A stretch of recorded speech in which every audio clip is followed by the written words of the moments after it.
platform where your opinions and your views are heard, talked about, and taken very seriously. These views and opinions are broadcasted to our listening audience for their entertainment. We thank you for listening to Busy One Radio. If my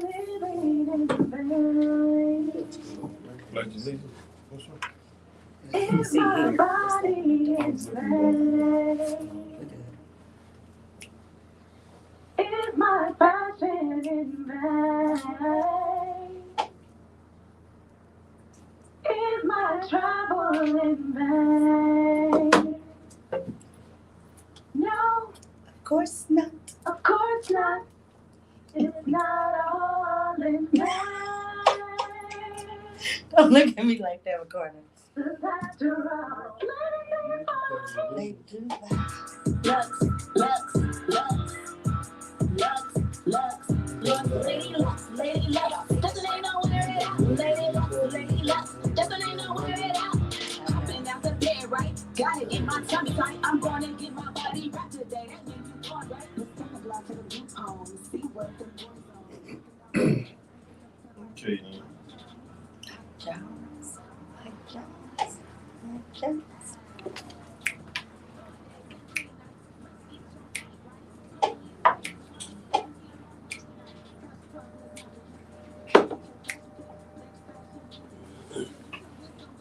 Lord, I didn't turn my phone. You can just turn your phone off. Mm-hmm. Turn it up. Off.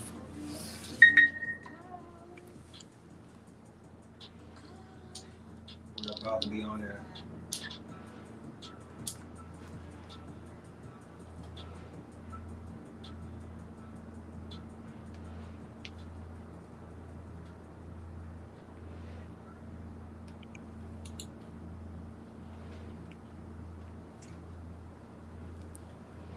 What's up, y'all?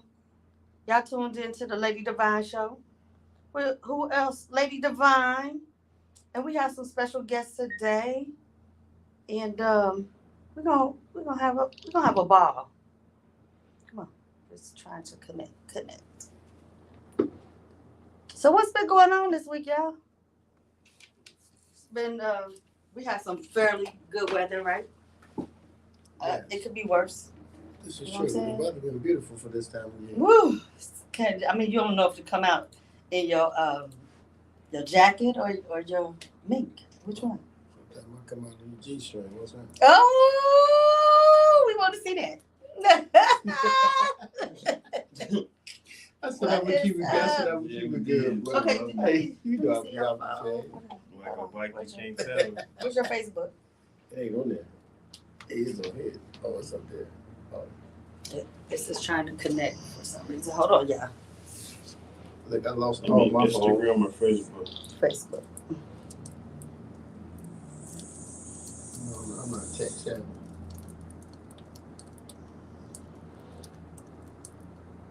That's when you give you FaceTime.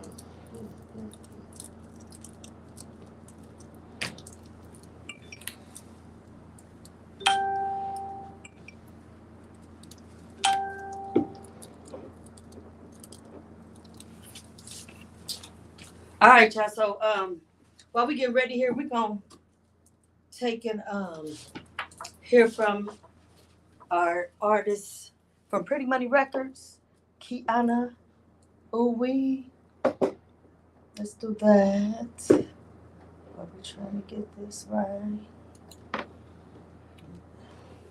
Hey, was this a young lady that sung the national anthem at the boxing thing this weekend? No. That's another Kiana. Was Kiana the boss? Oh, I don't think so. I think they played her song.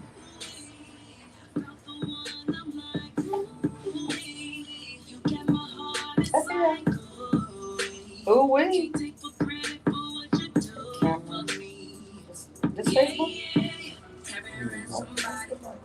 Only want your body now. Tell me that you're somebody. Only want my body.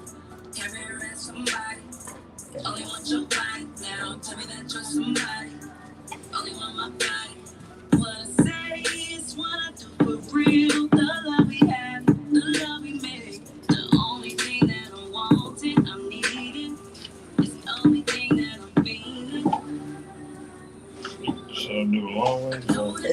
do it. The way that I feel, I don't know what is the deal. Well, if I got Al in there, I'm happy.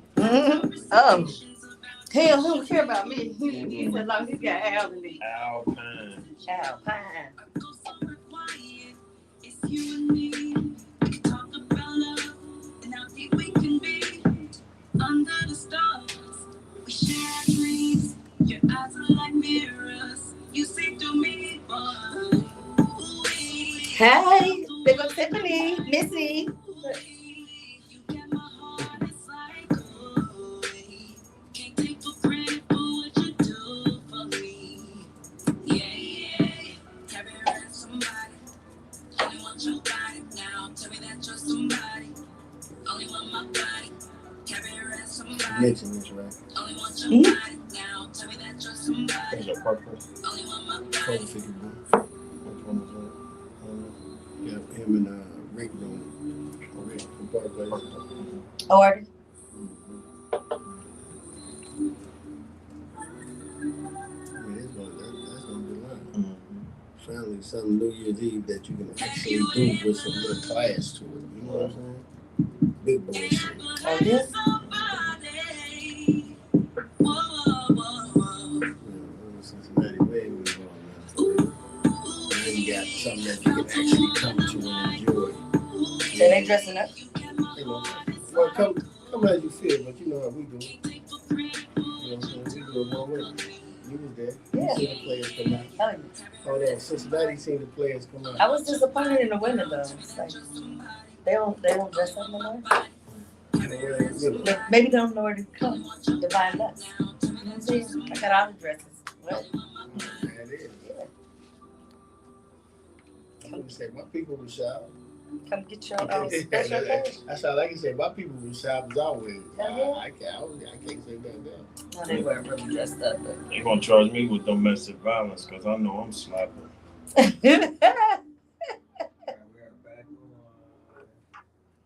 All right, y'all. Welcome back to the Busy One Radio, the Lady Devine show, and we have some guests here today. We have Al Cordell, better known as Alpine, and Ricardo Maxwell. So thank you all for coming in. Thanks for finally getting in here for me. I appreciate it. No doubt. So Al was actually pardoned by Al and Ricardo, right? Yes. By President Obama. So we're gonna go back some though. We're gonna talk about life as y'all grew up in y'all elementary years up into high school in Cincinnati, Ohio. What was it like? Wow, you want to start, bro? Well, me, You know what school was. yeah, I don't even know what school was. Oh, you didn't go to school? Man, I went to school went to me. Okay. Okay. Man, I used to park in the principal's. When I had my car, I used to park where the principal parked at, so he could give me over the PA and tell me to come move my car. He would not throw me out of school for nothing. He would not let me leave school. And what kind of car was it? Cadillac, Fleetwood, Gold Truth, Gold Balls. So you were in the 12th grade? No, I was in the 9th grade. You're in the 9th grade. You driving a Cadillac. It's gold. And the principal was probably scared to say something to you. Yeah. So you know what I mean? He didn't want to get on that intercom and say nothing to you. He was like, should I let him use my parking space today? What's up? Love me. People love me. That's what's up. So what about you, Al? As for me, we moved around a lot. I moved around. I lived all over Cincinnati. I was fortunate to get a great education, first from my mother, because everything that she did, she made sure that her children were a part of it. So my work ethic was developed there, and my business aptitude. And then from there, I started at St. Joseph Catholic School downtown, which a lot of people are familiar with. Mm-hmm. Then I went to Clifton Elementary, ended up in Walnut Hills, and then Walnut Hills High School, which we can talk about a lot about that in itself with this public education, because Walnut Hills is in the top 10% in the country, and that's a public school, yet it's 70% white, and not only white, but wealthy white people that attended. Why is that the only school of such merit that's a public school? Right. And it sits in then a 90% black neighborhood. So Does the that make sense? So the campus is sitting in a 90% black neighborhood with an 80% white student body, with an education rate that's a top 10 in the country, yet the kids right outside this campus can't touch foot on the campus. See, there's a lot for us to learn. And I graduated from Aiken, the best, 83. Y'all know what that is. That's the iconic class. 83, okay, I graduated in 83. Yeah, All right, then. I'm that old. I know I don't look like it. But yeah. So that basically sums that up Hey, boy. briefly in a nutshell. And again, attending Wonder Hills and living in the hood, I got to see both worlds. Mm-hmm. And everybody that went Everybody I know. right, and everybody from that graduated from Wonder Hills that lived in the hood. I graduated from Macon though. That lived in the hood and went to Wonder Hills, they can experience and understand what I'm talking about. So why did you change from Wonder Hills to Aiken? Because I wanted to be with my buddies. Oh, wow. Right, my mother fought me for the longest, but you know, I'm growing up. So you want to be with your friends. You want to be with the people that you grew up with, that you're around every day. You know, back then when we grew up, community was family. Mm-hmm. So you want to be with your family. You know, Wonder Hills, I had a lot of friends, but it wasn't like everybody I was waking up with eating peanut butter and jelly with. So Al, can we say that you was a very smart man? Young boy at that time. Well, He was. Yes. No, he still is. I was blessed with a little intelligence. Yeah. Cause I mean, Wonder Hills, it's not easy to get in there. Right. You know, so you had to do some work and you had to have some knowledge in order to get into Wonder Hills. Right. It's funny you say that because I like I said, I went to Clifton Elementary, and there was only 2 of us that passed the Wonder Hills test. 2 black individuals, Tracy Flanagan and myself. She chose not to go, and my mother forced me to go, or I wouldn't have went either. So, but it, it was a great decision. So you went a couple years and then you was like, I'm done with school. No, I went a couple of years, and then You went to Aiken. no, I went to Withrow. I told you I've been all over. Oh, sure. My older brothers were at Withrow. Okay. So that was my way out. So I could go to school with my older brothers, and then I made my way to Aiken. I know once I got out of Wonder Hills, she was gonna be like, okay. So then me and my brother that's right above me, she allowed us to transfer over to Aiken. Okay. So you traveled over to Aiken, then you graduated, and then what happened? In your early The streets. the streets. The So streets. when you say the streets, what do you mean? What do you mean by the streets? Well, when we talk about the streets, you know, well, especially for young black men growing up, the streets is already intertwined with us Okay. from a very young age. You know, we don't know any difference. When we say the streets, there's no difference from us, you know, than breathing. You know, so you start talking about learning, as white America calls it, criminal activity. It's not criminal activity for us. It's everyday hustle. Mm-hmm. That's how we learn how to hustle. You know, and I guess tonight we're going to talk about, I got a company, we got a company now called Pardon My Hustle, because the very things that they gave me 2 life sentences for, you know, I'm now on a virtual dispensary and I'm selling weed, edibles, cannabis legally. Legally. So Picture that, right? so when you went from being a smart person to wanting to be part of your family, going to school to the streets. What was you doing with all that knowledge that you had when you went to the streets? Well, let's back it up for a minute, because if I actually tell you the story, how I ended up actually getting into the game, I've always worked in corporate America. I've always had a job. Most people that knew me back then growing up would have never knew I was in the streets, because I worked 9 to 5, you know, in corporate America doing what I do. And then after 5, you know, my guys was out there in the streets, and guess what? I got out there in the streets with them. So I mixed that business understanding. Business is business. I don't care if it's in the streets, if it's above board or under board. The same rules apply. So I just was able to take the business world, and matter of fact, what's crazy, it's the corporate world that helped me elevate into the underworld, because they call us whatever they want to call us, but they're doing more criminality than we ever imagined. Imagine that. Right. Imagine that. So you hustling, you making dollars. Y'all having all kind of cars and fun and how long did that last? Actually, for a minute, I can talk about it now because it's all on the record. I done served my time.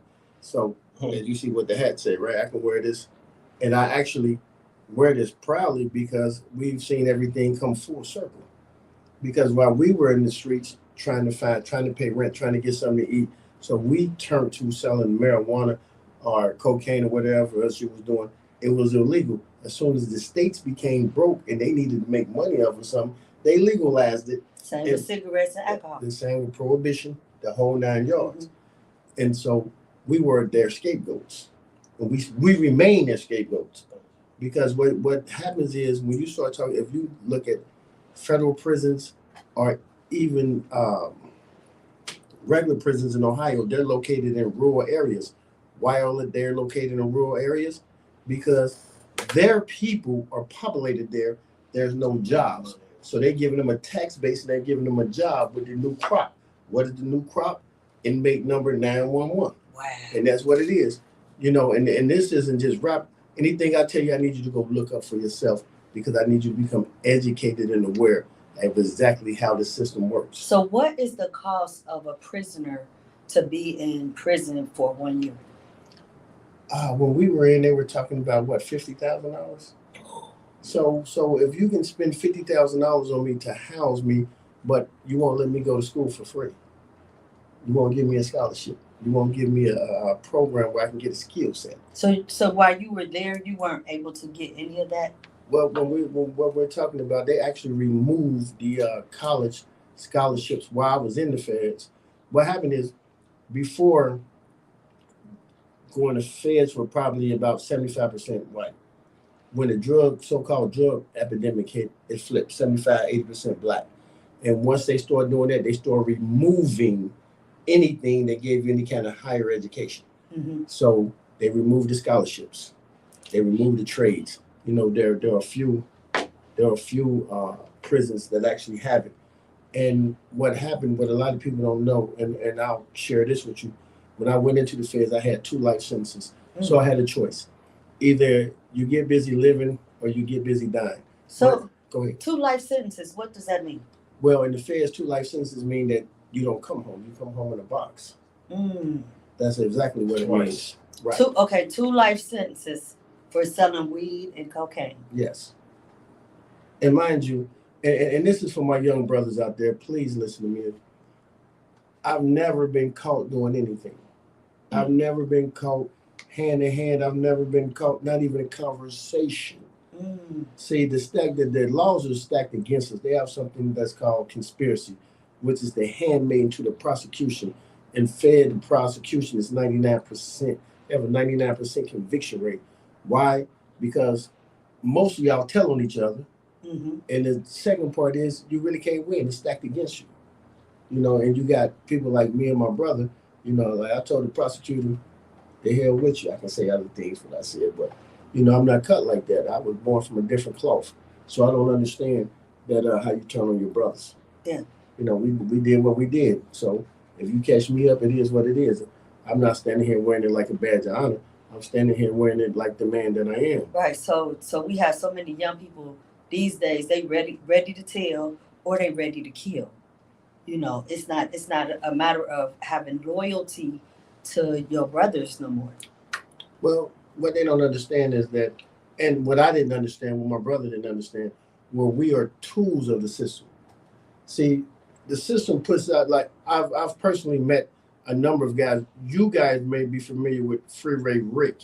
Well, Yep. There's a number of Freeway Ricks in federal prison, and I've met quite a many millionaires in federal penitentiary because the government put them on. The government was giving them drugs. And when they get through with you, they throw you away. You're expendable. Well, bring it all the way back down to the average everyday guy that's getting caught. You're a product of the government, a tool of the government, but you're not even reaping the benefits that they were reaping. You just out there selling a product and giving all your money back, your time back, and your life back to the same system that's eradicating us through, I can get to talking about all these means. You know, educationally, we so far behind, we on the last one totem pole. That's very true. You know, I didn't realize how bad it was till I was actually incarcerated. And 7 out of 10 young brothers coming through the front door didn't even have a GED. Couldn't read. And still can't. But yet you on these streets. And it's not that you lack the intelligence. You have the intelligence. You lack the resources, or you wasn't given the opportunity to use that brain, because these young brothers out here are making money. And even the more money they make, they don't know what to do with it. So they end up giving it back. When I say giving it back, because your time is going to come. Even those of you guys that's working with the government, your time is going to come. And when it comes, they snatch everything from up under you. You can miss me with this in my mama name, this in the corporation. It's called forensic accounting. They don't care about that. When they come, they come. Because they didn't catch you with anything or no conversations. And they snatched you anyway. How could they do that? The game is stacked for them. The law is stacked for them. Think about this. They have you go in front of an attorney. Go in front of a lawyer. For those who copped out, you go in front of an attorney, and then the judge is going to ask you, do you understand what's going on? Well, how the hell do you understand what's going on when you got this attorney that's been to school for 6 years? If he had to go to school for 6 years and he still don't understand, how the hell am I supposed to understand? See, it's all a game. It's all smoke and mirrors. So it's slavery at its best. Matter of fact, slavery still exists. Here we go with that. Well, all you got to do is look in the Constitution. What the Constitution say? If you've been convicted, if you've been duly convicted of a felonious crime, then yes, slavery still exists. It's in your Constitution. Pick it up and read it. So that means that I have a felony. My brother have a felony. Whole lot of brothers out there with felonies. So what are you sending us to? You call it jail, prison, penitentiary. It's no more than a plantation. Period. Point blank. They snatched their education out the system. They snatched everything. How did you survive all those years? And how many years did you actually end up doing? I ended up doing, I can't even remember no more, 21 years. 21 years. How did you survive from day to day? What was your mindset? Well, again, I come from a strong family. And so my mind was I knew that I was coming home one day. I didn't know how. I could have never imagined that we was going to get a black president, and a black president was going to pardon me. That's a blessing in itself. Yes. So we give all praises to Allah, the Most High, period, first. And while I was in, I became a minister in the Nation of Islam. And I know a lot of people out there say, oh, y'all got that Islam, or you go to jail and you get religious. But what happens is you find out the truth. Right. And you get to learn yourself, who you are. Because it begins and ends with you, me, myself, and I.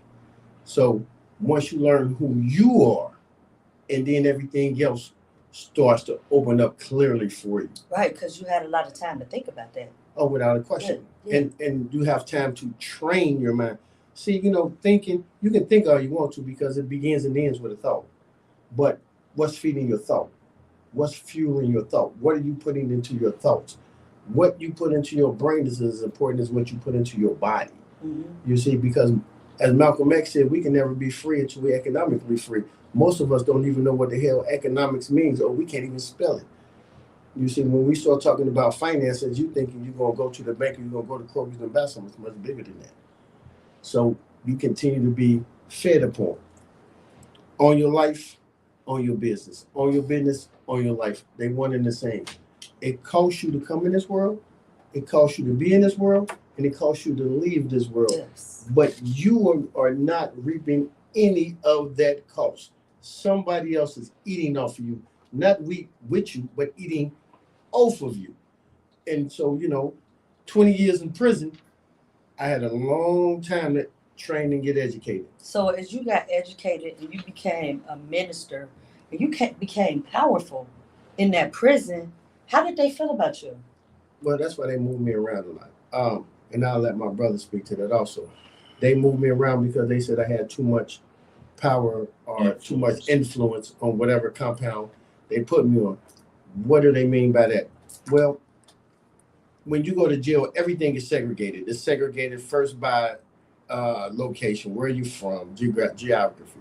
I'm from Ohio, you from DC, so we don't get down with you. Then it's separated from, I'm a Christian, I'm a Muslim. Then it separates from I'm a Sunni, you nation. So we separate ourselves. We're still practicing, and for lack of a better word, I'm gonna do what Reverend Knight called. We still suffer from niggerism. So if you call yourself a nigger, you still belong to the enemy because the enemy named you that. There's no way that you can take something that was so horrible, so degrading, and clean it up and say, I say, no, my nigga. So I don't mean it like that. I don't care how you meant it. Once they gave it to you and gave you that label, and as long as you continue to call yourself that, and that's what you claiming, then that's what you are. And so you point to me where there's ever been a nigga except the shores of North America, the United States. And they gave you that because you were black men.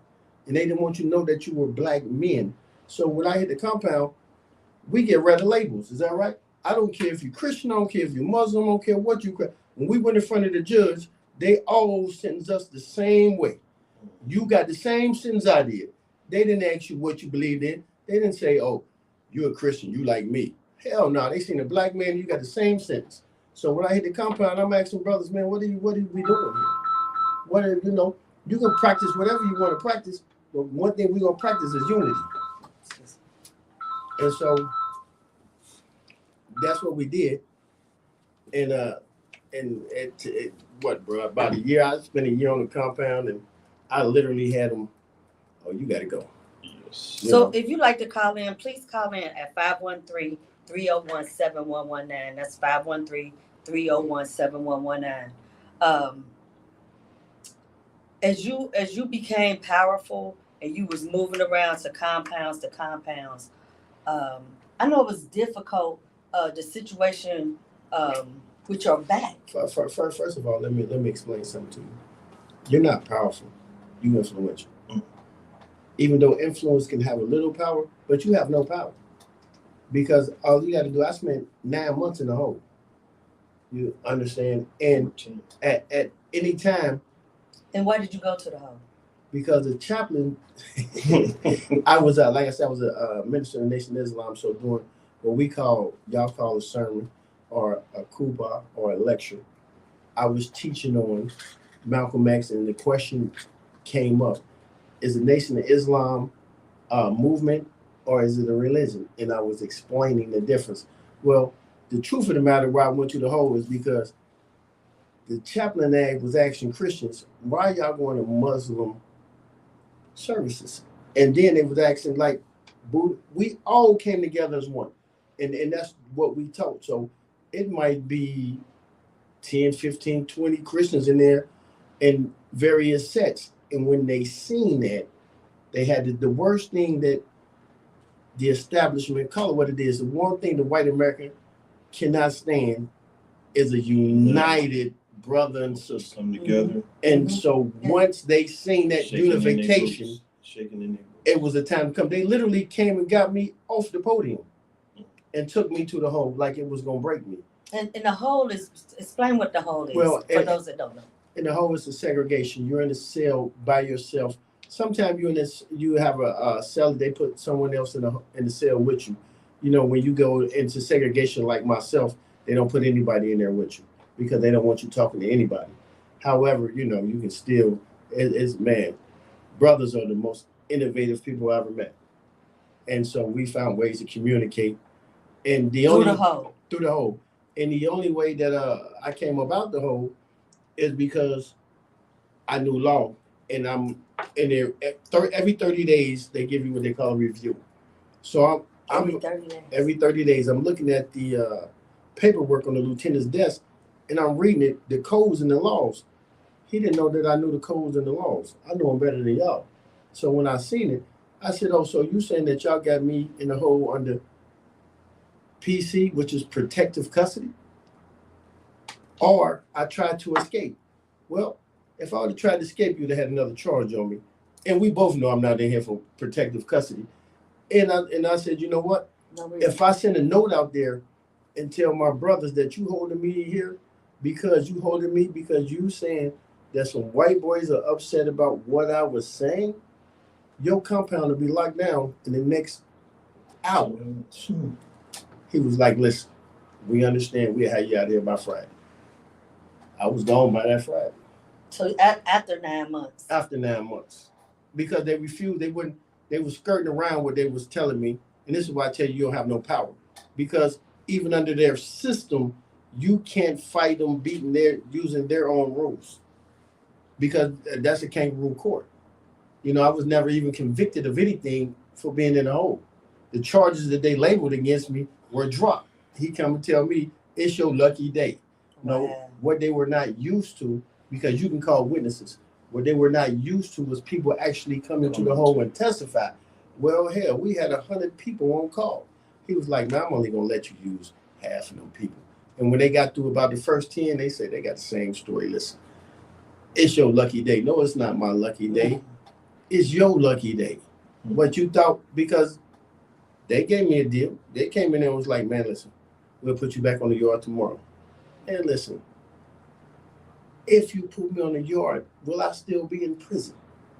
Yes. So what the hell does one prison to the other mean to me? See, I'm not stuck. There's no such things as luxuries in prisons. Yeah. So wherever you put me, I'm still in prison. You've already taken the greatest thing you can take from me, which is my freedom, which I didn't even understand what freedom is. And most of you listen to my voice, do not understand what freedom is. You think that you're free, but you're tied and chained worse than the brothers locked up. That's It's real. Yeah, So- that's real. So during those 21 years, you slept on hard cement beds, on the floor, in the hole, and you developed back issues, correct? Correct. And asthma. I never had asthma in my life. And what happens is you get a lot of brothers coming out of prisons with various ailments, because there's no such thing as medical treatment in these prison walls. Understand, those of you who have family members, friends, whoever are behind the walls, take time to check on them. Check on them. They need their support. Right. If you want to see the greatest case of abuse of authority, is going on every day behind the walls, because they know they can. And if you simply picking up the phone and calling somebody, it relieves some of that tension. You see news reports every day about the abuses. And for every news report, there's maybe 1 million more that's going on. So take your time, call your people. Imagine this. You in jail, you get paid 10 cents an hour, 12 cents. Oh, guess what? The highest one was 18 cents an hour, right? Except your phone calls cost what? $1 a minute? So you see what's going on here? But the same thing is going on out here, because you live in subsidized housing, and you go get a loan, and if the going rate is 7-8%, you paying 12 or 13. Right. So understand, if you can connect the dots, you see what's going on. Same thing in there, same thing out here. It's just that we remain blind, deaf, and dumb to it, because you don't know that you locked up. You don't know what you experiencing. At least in there, we know that somebody gonna lock us in the door every night. And even in there, even in jail, the number one show that was on TV that people would stab and kill each other was some damn soap operas.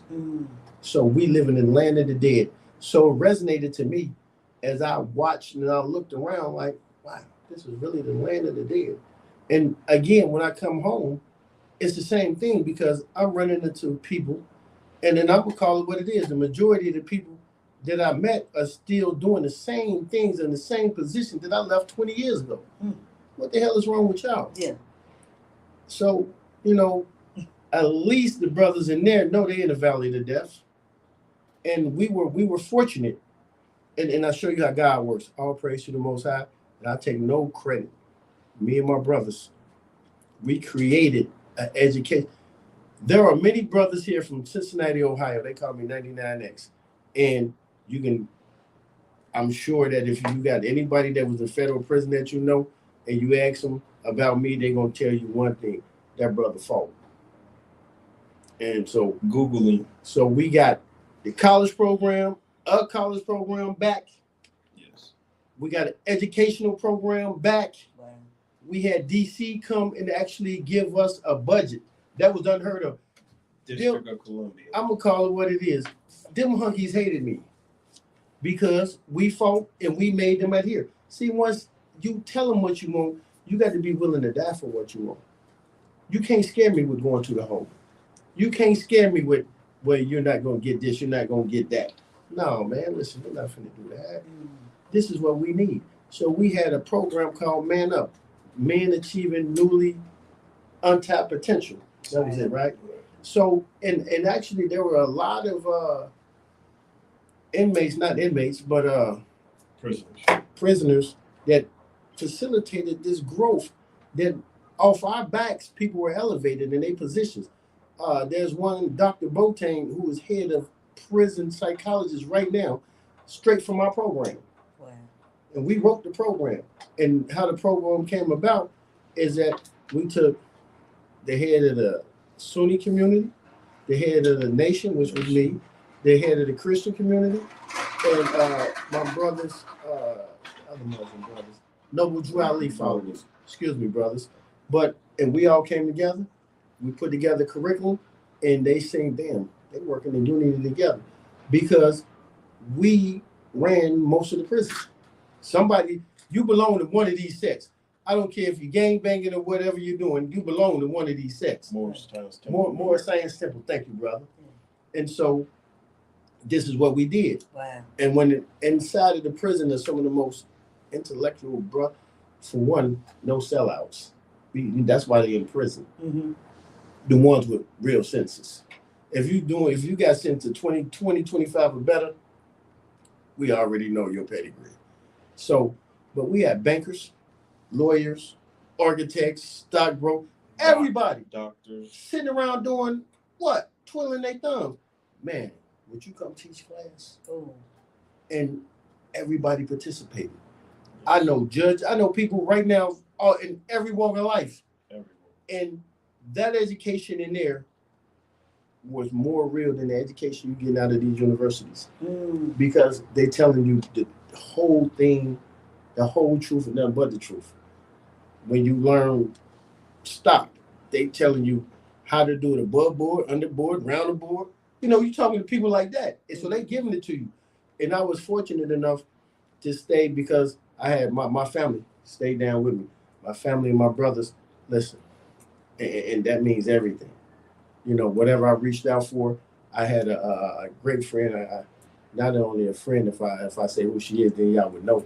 But, you know, she was in positions to give me the latest information in certain areas. Mm-hmm. You know, so we had the latest technology to say the latest information.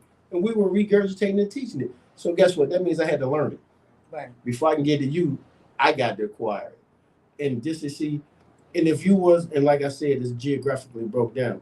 So not only was I the minister for the Nation of Islam, but I hate this title. They call you the leader or whatever it is from Ohio, which means, and that's another thing. Ohio, especially Cincinnati, my brothers are strong. And if you come in there and you didn't have no GED, we own you. The hell you doing talking about you can't read and you running around here like you bad. Right. You ain't bad and you can't read. Exactly. And you know, my thing was, if you're a so-called shot caller, what are you feeding your people? If you can't feed your people and give them something other than sending them on dummy missions, jailhouse missions, then the hell with you too. Mm-hmm. And that's how I talk to everybody, wrong or right. And my brothers listening to me know that's what it is. Right. So Manchester, Kentucky, we turned that thing all the way. They didn't even have BET when we got down there. Time we left, they had computers in the unit. They had BET. Awesome. They had an education program. Awesome. And when they finally got me out of there, because I got sick, as you was talking about the ailments, it's forced air in the units. They run the air conditioners 24/7. They don't clean out the vents. So you got all this fungus coming up through there. That's why so many guys coming out with asthma and different illnesses in their lungs. Because every night you going to sleep, this forced air is in you. Every day you in the unit, this is what you inhaling. So when they finally got me out of Manchester, literally hillbillies, let me call them what they are, racist hillbillies who run these prisons, were standing up there clapping. Like, man, we get the old man out of here. Wow. Because they couldn't stand what we was putting down. And this is separation. Understand that you got wardens, the top. Anybody that has a title from warden down to the captain, educated. The guards are the dumbest hillbillies in the world. They don't like their superiors. Mhm. Well, their superiors see it from a different light. They see education programs as, well, we can show the demographics and we can show this and show DC this is what's going on. We don't have a violent rate. We don't have our GED rate is going up. If we can show that to our superiors, then this is what's going on in our institution. We're a shining institution. Mhm. So guess what? They understood that. So I had the ear of the warden, the assistant warden. I mean, they used to call me to their office like I was one of them. Wow. And we sit up there and we go over stuff. And I know a lot of people that don't understand the prison structure. Federal prisons are structured for real. From when you walk into the dining room where you sit, where you work out at, everything. You only stay with your people because that's safety in numbers. Now, if I can scare all us black people out here together and put us together like that, but then when you leave that structure. Mhm. You come out here, you can't get brothers to get that kind of structure. If we had the same structure out here as we had in there, Cincinnati would be ours. Yes. Without a question. We wouldn't be running downtown asking them for anything. They're not giving you anything. When I got out, I was fortunate enough to coach Little League football. Did you know that there was no place for our youth to practice in Avondale? Mm. Picture that though. Avondale, and now that they're doing the fields, they're trying to make them into soccer and lacrosse fields with football. Who the hell playing soccer and lacrosse? Not our kids. Right. So you know what this is. Mhm. So as regentrification takes place and you go through these neighborhoods, you're like, oh, Avondale getting nice. It's not getting nice for you. Right. Somebody else. Because every new house that they building is $200,000, $300,000. Mhm. You want Section 8. Who the hell you think they building it for? Mhm. Oh, They finna we're get you going out to here. push you out to Fairfield. We're going to push you out to Westchester where they didn't want you. Mhm. So now they pushing you that way because they taking the city back. But that's another conversation. See, there's a system and we don't understand the system politically, educationally, health and welfare, socially. You know what I'm saying? We are the most ignorant individuals in the world. So you talked about DC and DC hearing about your programs and what was going on. Mm-hmm. How did you come in Washington, contact D.C. with District of Columbia. President Obama, and why did he look at you and say, this brother needed an opportunity? This brother is not who they said he was. Well, what happened was, and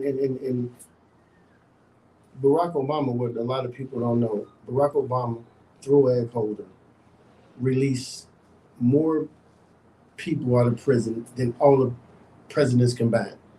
Barack Obama, from his first day in office, he told them that the drug laws, the crack cocaine laws, were unconstitutional and racially biased. Yes. Do something about it. Well, Congress knew it. I mean, the things that I'm telling you, you can look up. They went in front of Congress. You had Congress people telling you that it's racially biased. It harkens back to Jim Crow. This is their words, not mine. And when you start to see these things and you wonder, damn, what took them so long to change it? Well, they did not change it until Barack Obama got out of office. What Barack Obama did was he told Eric Holder, find a way that I can release him through executive power. Mm. We going around Congress. He couldn't do it to a second term because every first term president wanted a second term. Right. So once he got in the second term, okay, this is what it is. They came up with the system and they put up a criteria. Right now, mind you, for 20 years, I was locked up for 20 years. I went to the hole numerous times. I have never received a shot that stuck, and I've never received a shot from somebody that was a lesser rank. Nobody else. I kept getting moved by the powers that be. So there's nothing on my record. My record is clean. And then when you see the programs, like you can fill this room up with all the damn awards and programs that I got, which was garbage. To us, we were just trying to help everybody else. So when you see that, of course I'm a candidate. And when I told you I stayed 9 months in the hole, when he came back and they came and told me, they said, we're going to send you to a better dig this. We're going to send you to a better facility. Institution. Right, a better institution. What?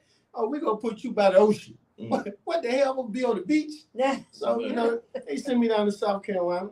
And when I got to South Carolina, they got what they call intake. As soon as I came to intake, they pulled me out. They sat me down. They said, listen, the only way I'm going to let you on my yard is that we don't want you teaching. We don't want you to be a minister of the Nation of Islam. I don't want to hear nothing from you. And the person that I am, I looked at the one, this is a black lieutenant. I told her, I said, they didn't hear nothing from me. I said, I'm going to do what I'm going to do. She smiled. She said, you've been warned. But I left. That's when I was down there, not even a year, 7 months when I got pardoned. So it was already in the work. And I had already I had a counselor before Barack Obama even came into office. He used to always tell me, fill out these pardon papers. You never know what might What's happen. a pardon? What's a pardon? What it is, you got a pardon. And a pardon is when you get everything expunged. So what they did, they actually gave us executive clemency. They gave us clemency is different. Clemency is when they just say, okay, you did enough time, that shit over with. Your record's still there, but the time over with. You done did that. You done did, man, go home.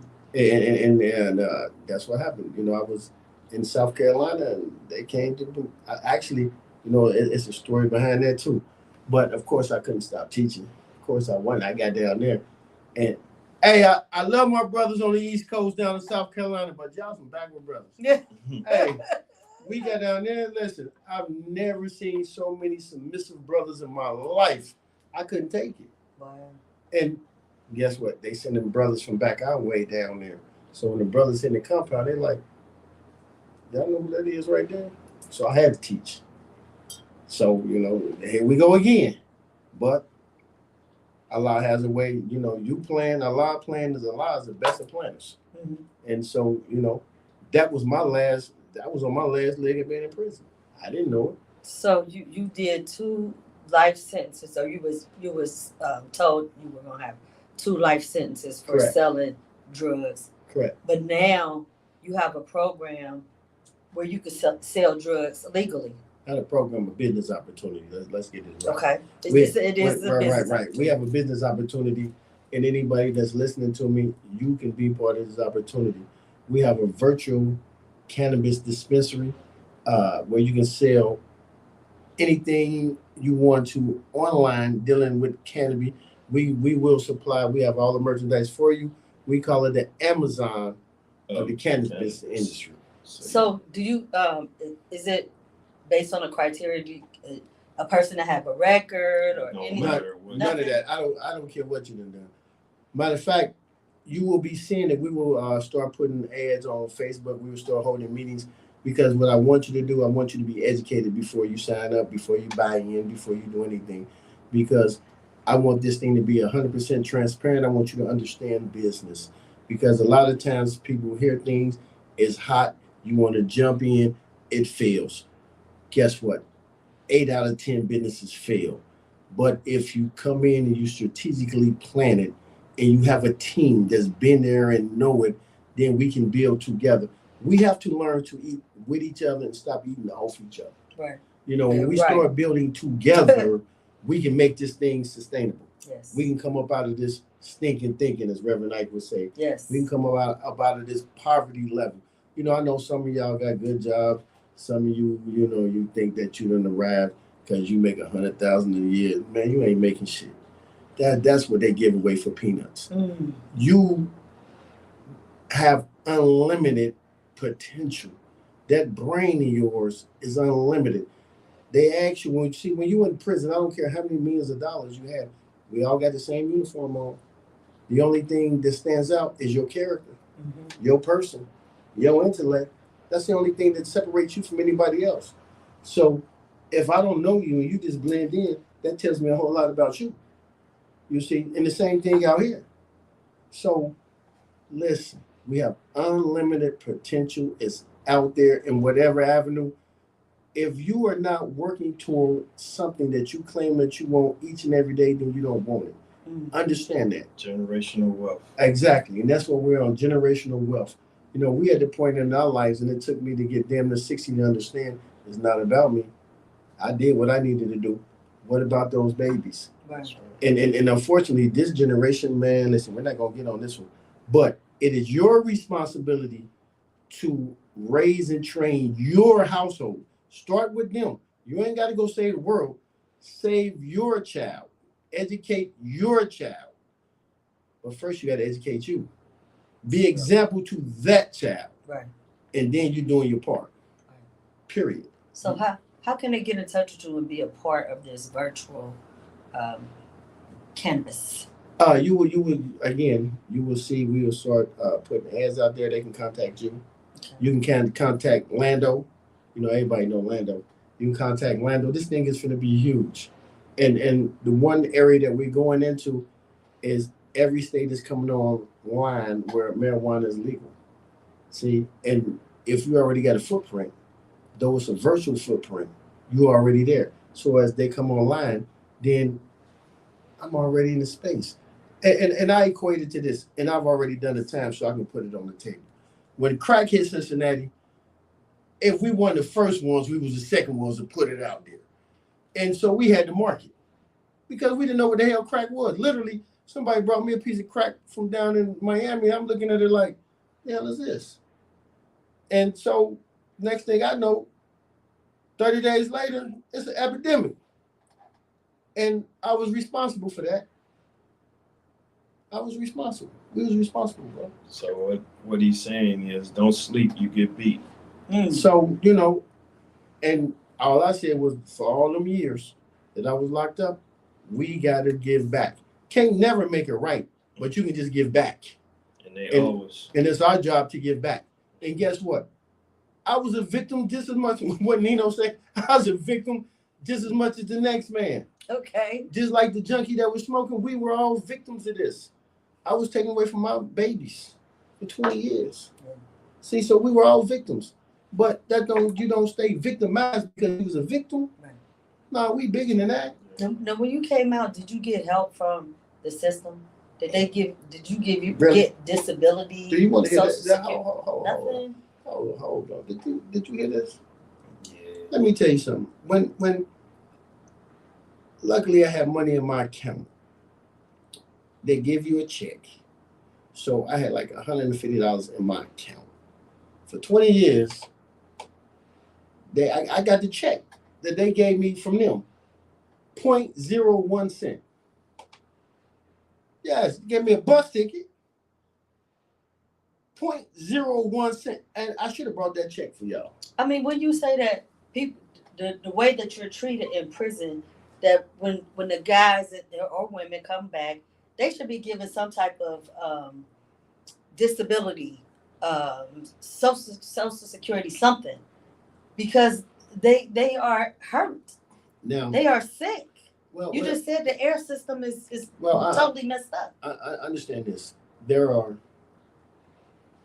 what they call things in play, but they don't come close. And truthfully, you come home to these halfway houses with these BS programs that prepare you for nothing.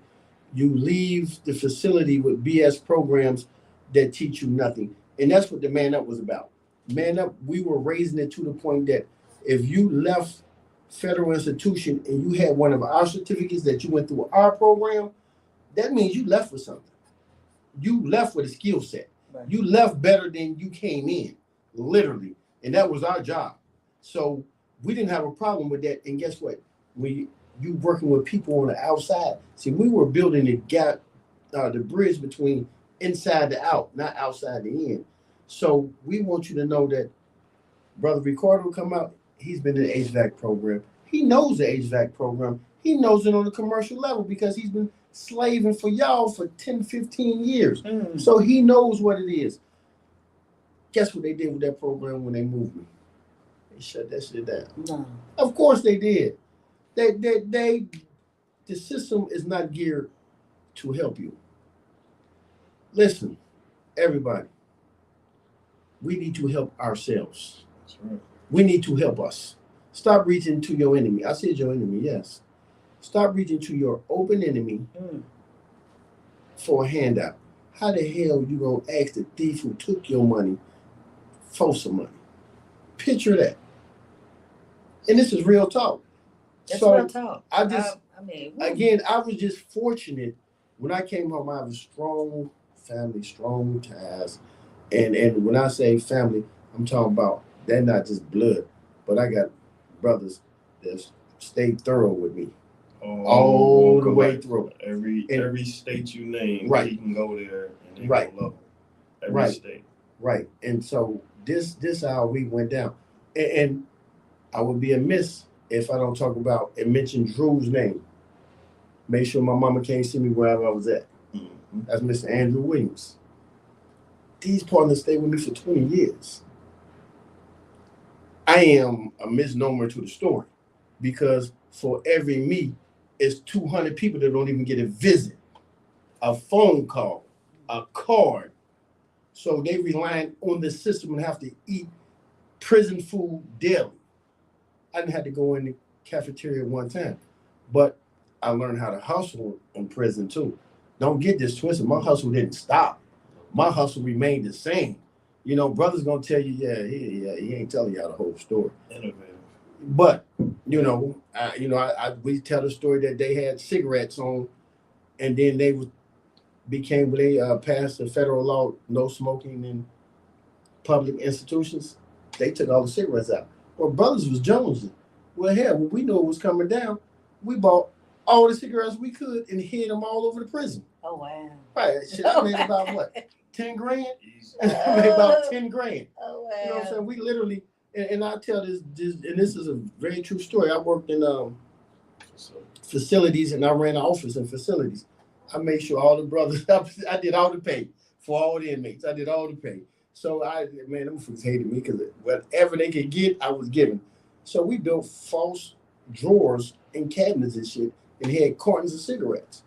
Brothers that was in Manchester with me, they'll verify all this for you. Mine ain't no. This story real. You know, they talk about. They write books and fiction books. No, we're gonna get this shit to you 100. This how it went down. You notice I didn't even talk about the hustling when we was on the streets. Yeah, we rode in Ferraris, we rode in Lexuses, we rode in all that. 850 BMW. All that. You know what I'm saying? You know, before it was the Hot Boys, it was us. But how many BMWs you've had? And shit, we can't count that. and how many you told her? Wait. That's what you've been talking to my wife. You've been talking to my ex-wife. So, you know, No, I was talking to you. Your story that it's a funny story for Freaknik, right? My wife told me, she said, listen, don't you come in here with another damn car. So I bought the drop top Benz when they first came out, hid it in my shop, right? and my wife, all the car insurance, she puts it on. So this car has no insurance on it. I take it to Freaknik and hit a wall and told the motherfucker. That's how she found out. She said, that's what you get. But I pulled another one up. But speaking, if you speak to that and talk on things like that, it's like you glorifying what took place. We know better than that. Yeah. It's not glorifying, it's telling your story. Right. And it's important that people know your story. And unfortunately, we only have, our time is up. Yes. Our time is up. So guess what? We're going to have to do part 2 of this with Al, and we're going to really talk about this virtual cannabis. And that's what it's about. And let me put this plug on. Cincinnati, first of the year, New Year's Eve, Code 51 is on. Lando putting on a beautiful grown folks event for us. We haven't had this kind of event in years, not Dress New Year's to Eve. impress. Dress to impress. Code 51, what's his name? London, whatever he is. He's coming. And so come out, support. We have to support one another. I was down at the amateur boxing, helping my brother Andrew Williams. These are our babies. Did you know that here in Cincinnati, we have the #1 youth boxing club in the country? Bruh, y'all got to support that. our youth football. This is some of the best youth football in the country. Stop killing each other. Yes. Stop Please. spending your money with people that don't give a damn. Spend it on your babies. See, Put down the guns and pick up the tools. Right. Let's build generational wealth. Right. See, I'm not gonna sugarcoat it like they can't say it like I'm gonna say it. I hold you accountable. You a sorry ass individual if you're not taking care of your babies, and we're not taking care of our babies. Too many youth programs going unfed. Feed our babies. No doubt. I had to get that out. I'm with you. I'm with you. I've done the babies for years, and I had to, do something different because it's a lot of work. It's real, especially when the parents ain't taking care of what they supposed to be. Oh my taking care God! of, Listen, we weren't even charging fees for youth Yeah. football, and I couldn't even get. And I'm gonna call it what it is. Individuals that bring their children out, just bring them to the field. We're gonna take care of them from there. My daddy did the same thing. We have to do this. Metro We got to take care of each other. Give them something to do, Family. especially these young boys. They got too much energy. Right. They need something to do. Right. That's why I'm building a school. I have it. It's called Cincinnati Automotive Tech. Oh wow. I have a school. I own it. Ricardo Maxwell. And what we're trying to do is show these kids how to build. I'm talking about generational wealth. They don't have to go and work for nobody. They work for themselves. They'll own their own company with this skill set. So are you teaching them how to Yes. fix the cars, the Build them, inside, fix them outside? both out and in, motor wise. Where is Auto this? body Where is technician is actually at 7200 Coleraine. I'm actually procuring the place now. I'm getting the place together now. 7200 Coleraine. 7200 Coleraine. So y'all, we got to support him. And we got to get Cincinnati our Automotive kids, our Tech. young boys out there, and girls. Yes. Yeah. Women So too. Yes, without a doubt, because this is what it's about. It's about building. And if you build, they will come. I guarantee you. so I thank you guys for coming on. No problem. We got to have you guys come back part 2. Third week of March, I'll be ready for y'all because y'all be on lunch this and Yes. I was gonna say by then we have receipts, yes. and that's all y'all care about. We're gonna show you some receipts. There you go. You know what I'm saying? Because if I can come home and do this, my brother come home and do this, the hell y'all waiting for? And I'm telling y'all, and if y'all want to free yourself as a slave, get an LLC. Open you up go. your own There you company, go. and there you go. I Ooh, just freed that you. just I just made me freed shiver. you. LLC. Mm. Get you an LLC. It don't cost nothing but $99 to free yourself. All right. Ooh, Think about that. that's real. That's on the note That's to leave. real. Yeah, Thanks everybody for your comments. I'm sorry we didn't have time to address everybody, but I mean this is real. Mhm. Alpine and Ricardo Maxwell. I'm touched. I'm touched. I'm glad that you finally got here, and I love y'all. I do. Oh, Love we you. love We him. thank you for. We love him. Hey, you know what? And before you get off there, you have to support platforms like this because this is where you're gonna get it real at. You can't turn on your TV and get it real because they can't give it to Can't you like keep it that. real. You have to get it platforms. You have to support this. Every Wednesday, you got to support it. Stop talking about each other because that's niggism. Yes. If you're not going to get off your butt and do it, then support who is. Period. Facts. Subscribe. Busy One Entertainment, the Lady Devine Show. Only Busy one, number one. $9.99 a month. That's it. Busy That's it. one, number one. Get busy. Get There that it number is. one. Thank y'all. No problem. Thank you for having us. We're going to take a break real quick, and we got one more person coming up. Hold on. Glad y'all ain't got more phone on. We'll be blowing up right now. Yo, big up Cincinnati. This your boy Joe Dapper from Dada Shock World Music Sound, representing for Wet Wednesdays, Ladies Night Reggae, 9 p.m. through midnight, with exclusive poetry and open mic sessions, and the hottest reggae, dancehall, and Afrobeats and R&B in the city. So come hold a vibe at the Cali Bar and Grill, 1227 California Avenue, Cincinnati, Ohio. Come catch me there. Boom. So who we got on here? We got Brian Nichols. We got Ernie. We got DJ D and Gene Board. The state Jeans. You always support me. I appreciate it.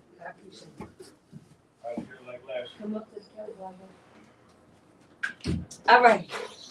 So we are back, y'all, with Lady Devine and Busy One Entertainment, and we got a host in here. And I apologize for the long conversation, but It's all good. I was the told guys that I is was like tuned really, in. it's really real. You know what I'm saying?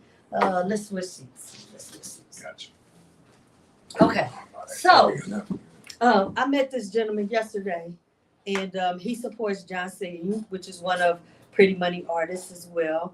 And I said, brother, I got some things back here. You know, why don't you come and model them for me? And this outfit here, you can stand up. This was one of my outfits. And he said, I would love to. And so he has this on along with my hat, Divine. But he also is a host all over the city. So we need to support this brother also. So tell them about what you got coming up. Well, my name is Bags, the host. I have a couple events coming up. I've hosted almost everywhere around the city. Riverfront Live, Code 51, Copa, Clutch. Actually, this Saturday I have an event coming up, December 30th, Thompson House. I have Chicken P and No Soda. I'm the host for that What event. is it? His name is Chicken P. He's an artist from Detroit. Okay. And Chicken we peas. also have an artist from here, No Soda, from downtown Cincinnati, who will be performing as well. No soda. I Okay. know the name is crazy. But I promoted it. Like I said, I'm also a club promoter, so I promoted at a couple of spots. I've promoted Red Rose, I've promoted Legacy, I've promoted, like I said, Copa, Clutch, Code 51. That's what's up. Yeah. So you help Jacine a lot, right? Oh yeah, that's Okay. that's my dog, that's my baby. All right. So tell I us do a lot what of you her. do when you out there hosting. I'm pretty much the life of the party. I'm the person that keep the party going. You feel me? Okay, we at the party. Let's do it. Come on. We at the party. What we doing? I mean, Tell them that I'm no always, problems. I'm always the one. I'm always encouraging you. You feel me? Have fun. If I see you in a corner somewhere, just all up to yourself. I'll come up and mess with you. I'm a comedian at heart. That's just part of who I am. I'm always wearing anybody who comes around me that has a brand, or like with you got your boutique going on. You feel me? Your fashion. I appreciate it. Hey, I love it. I love Yes. it. Like as soon as you ask me about it, I'm like, yeah, I'm down for whatever. I'm the type of person when it comes to hosting. Like I said, I'm a promoter as well. I like to link in with everybody in the city. That's what's If up. we ain't gonna support us, who is? Right. Literally. If That's we what don't they were support just saying. ourselves, ain't nobody. If gonna we don't do it support for us. ourselves, y'all, who do we have? We don't got nobody. Nobody. So It's on top of time that, to level up. It's 2024. yeah, literally. Stop this slave mentality. You know what I'm saying? Let's get this together. My motto for 2024 is slow motion is better than no motion. Slow motion is better. I'd rather have something that I can slowly grind it and get to where I'm trying to be than not have nothing at all. Oh. Because when you try to get too much, you try to be greedy, that's when things go wrong. That's true. I was raised by grandma. Grandma raised you kind of different. Yeah. You learn to take Grandma things. do. There's no more grandmas. It really big ain't. mamas. It ain't. You know, It ain't. the A big lot of- mama's still in the club. A lot of the new generation that's coming up, they too far into trying to kill each other or too far into trying to do drugs. And I don't have nothing against it because that's what they came up on. But like me, I have So three what would artists. you tell a young I person? was about to get into. I have 3 artists, young artists that I manage in the city, along with including my little brother Hot Rod. So I push them to. You have to want it more for yourself than anybody else. If you don't want it, what are you doing it for? So like with their music, I'm constantly pushing them. You need to get in the studio. You need to drop a visual. You need to drop this song. You need to get a video done. Like I didn't have nobody do that for me. I had to literally get out here and get told no, like profoundly, to even figure out where I wanted to be. But now that I've went through what I've went through, I literally just came home last February from doing a year in Georgia jail. So when they were talking about jail, it hits. So since I've been home, I've literally this year alone, I have done 5 big name events since I've been home. So I've literally been the person, like now that I've got my win, The host. now You that got I the bag, got my win, I want to help everybody else. So have you heard about the Busy One television platform where you could upload your video and it could be seen by thousands of people, and you could get paid for it. Yeah, and I'm definitely gonna tap in with that. Oh, This is actually my first time coming up the Busy One. okay. I've never been up the Busy One. I appreciate that. Don't be a stranger. Oh no. Oh no. I mean, we got some good things going on at Busy One. We stay busy. Definitely, I do. Busy We One, stay stay busy. busy. You know what I mean? So, yeah, definitely get your artists on our platform.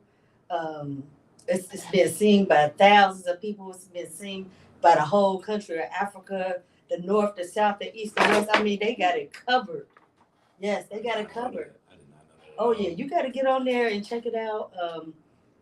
You can subscribe to the Lady Devine show. It's $9.99, and you can see other things as well. It's just not my show, but Ace back here, he's been putting everything together. It's the big dog. And back there, man. The man with I mean, the plan. it's awesome.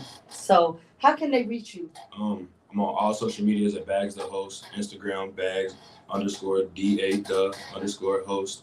Just inbox me. Any artist in the city that want to work with me or want to work with any artist that I have, just inbox me. Bags the Work with Host. anybody. Yes. Bags the Host. Okay, I like that. So yeah, we're gonna end this with one of Jossy's song "Problems." I like that. Yeah, I like that too. Yeah. Drop the new album. Make sure y'all go get that album, Big Girl Appetite. It's on Big all Girl platforms. Appetite. On all platforms. Yes. And I thank you for stopping by. I And appreciate it. please make sure you contact us back, I will. and we'll have more time. Next for time you. I come, I'll make sure I got some flyers from all upcoming events. Yes, I yes. definitely will. I definitely Shout will. that out again. What you got upcoming? December right? 30th, this Saturday, Thompson House. Chicken Peas, an artist from Detroit, and we have Cincinnati's own No Soda. They will both be performing live. Just make sure you get them tickets pop out. It's gonna be a nice event. Thank you.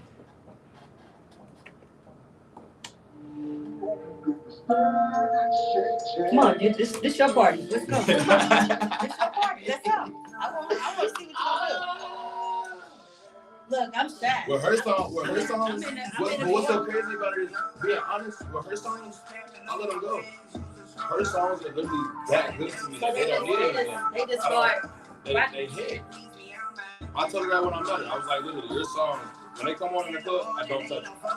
I literally, for that reason, like, because her voice enough. The way she forms her words and how she gets in. I need to touch. I need to touch that out.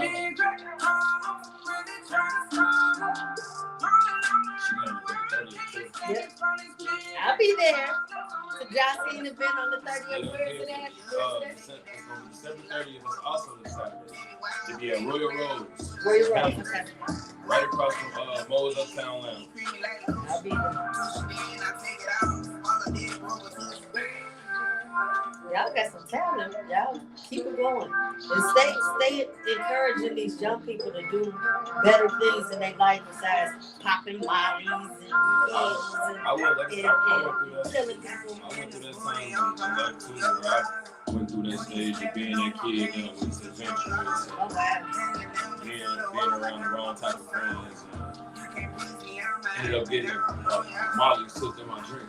Oh wow. Almost died. Yeah, it was bad.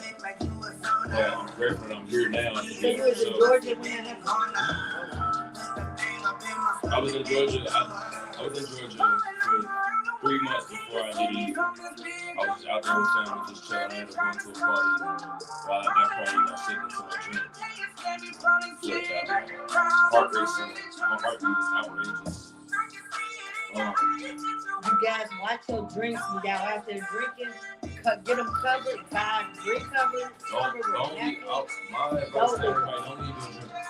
If you're not with a friend who can watch your drink while you go to the bathroom or you go outside to take that smoke break, don't get a drink. That's coming from experience. You don't want to be in the world I was in.